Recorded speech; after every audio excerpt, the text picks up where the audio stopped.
ആദ്യത്തെ ചോദ്യം ചോദിച്ചിരിക്കുന്നത് ഉഷ വേണു എന്നൊരു ഭക്തയാണ്. പെൺകുട്ടികൾക്ക് വിശ്വരൂപം കെട്ടാമോ എന്നാണ് കേട്ടോ ചോദിച്ചിരിക്കുന്നത്. തീർച്ചയായും പെൺകുട്ടികൾക്ക് വിശ്വരൂപം കെട്ടാനായിട്ട് സാധിക്കും.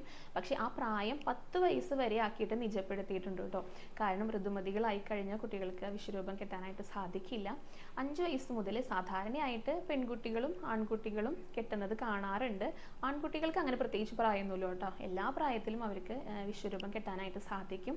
പിന്നെ ശ്രദ്ധിക്കേണ്ടത് എന്താണെന്ന് വെച്ചാൽ ചെറിയ കുട്ടികളാണല്ലോ, ഈ ചമയങ്ങൾക്കെല്ലാം നല്ല ഭാരമുണ്ട്. ഇപ്പോൾ തലയിൽ വെക്കുന്ന കിരീടം ചിലപ്പോൾ വെച്ച് കഴിഞ്ഞാൽ കുട്ടികളാണെങ്കിൽ, ചെറിയ കുട്ടികളാണെങ്കിൽ അവരിങ്ങനെ പെട്ടെന്ന് പിറകോട്ട് പോകുമെന്ന് കേട്ടിട്ടുണ്ട് കേട്ടോ. അപ്പോൾ ആ ഭാരം താങ്ങാനുള്ള ആ ഒരു പ്രായം, ആ വലിപ്പം നമ്മുടെ കുട്ടികൾക്ക് ആയിക്കഴിഞ്ഞാൽ തീർച്ചയായിട്ടും 5 വയസ്സ് മുതൽ നമുക്ക് കെട്ടിക്കാവുന്നതാണ്. അതുപോലെ തന്നെ ഇതിൻ്റെ ചമയങ്ങൾ കാണുന്ന സമയത്ത് ചില ചെറിയ കുട്ടികൾ പേടിച്ച് കരയാറുണ്ട് അത്രേ. അപ്പോൾ അങ്ങനെയുള്ള സമയങ്ങളിലെല്ലാം അവരുടെ പിതാവായിരിക്കും ചിലപ്പോൾ ആ വിശ്വരൂപം വഴിപാട് ചെയ്യുന്നതായിട്ടുണ്ടായിരിക്കുക. അത്രയും കാര്യങ്ങൾ മാത്രമേ ശ്രദ്ധിക്കാനുള്ളൂ കേട്ടോ. അപ്പോൾ എല്ലാവർക്കും മനസ്സിലായിട്ടുണ്ടെന്ന് വിചാരിക്കുന്നു. ഇനി അടുത്ത ചോദ്യത്തിലേക്ക് കിടക്കാം.